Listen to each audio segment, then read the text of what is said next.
মানুষের চোখে যা দেখে মেশিনও কি তাই দেখে, নাকি মেশিন দেখে মানুষের দেখা জিনিসেরই ছায়া?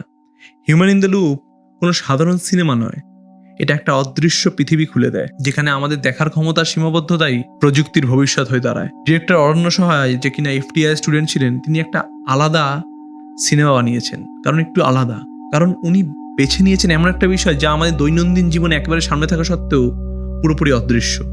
আর্টিফিশিয়াল ইন্টেলিজেন্স, যা আমরা সবসময় ব্যবহার করি, কিন্তু মানুষের ভেতরে কণ্ঠ, আর্তনাদ গভীরভাবে যেগুলো জড়ানো ওই AI এর সঙ্গে, তা আমরা দেখি না। সিনেমার টোনটা খুব ধীরে। সোনাল মধুশঙ্করের অভিনয় আমাদের অনেকগুলো জীবনের ক্ষত মনে করিয়ে দেয়। খুব সাধারণ আলো, নরম প্রকৃতির রং, আর শুধু মানুষের নিঃশ্বাসের মতন সাউন্ড। কেন জানো? কারণ এই গল্পটা দ্রুতগতি সহ্য করে না। এমন একটা জীবনকে তুলে ধরে এখানে, দিনে 8 থেকে 12 ঘন্টা হাজার হাজার ছবির দিকে তাকে সিদ্ধান্ত নেয় যে পৃথিবীটা আসলে কেমন দেখতে, AI এর কাছে কেমন দেখতে।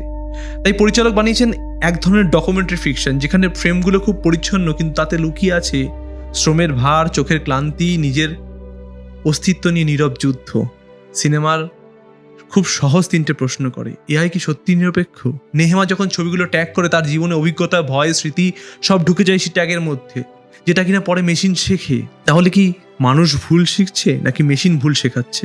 দ্বিতীয় প্রশ্ন: আমরা যে জানি আমাদের প্রযুক্তি কার কাছে দাঁড়িয়ে আছে, যে হাজার হাজার স্ক্রিনের সামনে চোখগুলো শুকিয়ে ফেলে, তাদের কোনো নাম নেই, তাদের গল্প নেই, কিন্তু তাদের সিদ্ধান্তই মেশিন ঠিক করে দেয় কে নিরাপদ, কে বিপজ্জনক, কাকে চাকরি দিতে হবে, কাকে আটকাতে হবে, এমন ক্ষমতা।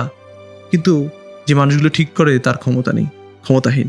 তৃতীয় প্রশ্ন: এটা কি আমাদের নতুন শ্রেণী বিভাজনের নয়? এক প্রান্তে মেশিন তৈরি করছে গর্ব, তার প্রান্তে মেশিনের জন্য কাজ করা নামহীন, ক্লান্ত, অদৃশ্য মানুষগুলো। হিউম্যান ইন দ্য লুপ সবচেয়ে ভয়ঙ্কর জায়গাটা দেখায়। আমরা যখন যেটাকে ভবিষ্যৎ বলি, সেটা তৈরি হচ্ছে এমন সব মানুষের হাত দিয়ে যার ভবিষ্যৎ খুব অনিশ্চিত। ঝাড়খণ্ড, এই সমস্ত মানুষেরা যারা ট্রাইব থেকে আসে, নেহমা তাদেরই একজন। যে সিদ্ধান্তগুলো নেয় সেগুলো হয়তো তার জীবনে কাজে লাগে না, কিন্তু গোটা ডিজিটাল পৃথিবীকে তা দিয়ে চলতে সাহায্য করে। তাহলে আসল প্রশ্নটা কি? AI কি আমাদের বেশি বুদ্ধিমান করে দিচ্ছে, নাকি আমাদের ভেতরে ত্রুটি, ভয়, পক্ষপাত আরো নিপুণভাবে খুঁজে বার করে নকল করবে তারা? আর যদি করে, তাহলে ভবিষ্যৎটা আসলে কার হাতে? মেশিনের, নাকি সেই সব মানুষগুলোর যাদের মুখ আমরা কখনো দেখি না, যাদের চোখের দৃষ্টি দিয়ে আমরা পুরো পৃথিবীকে বিচার করি?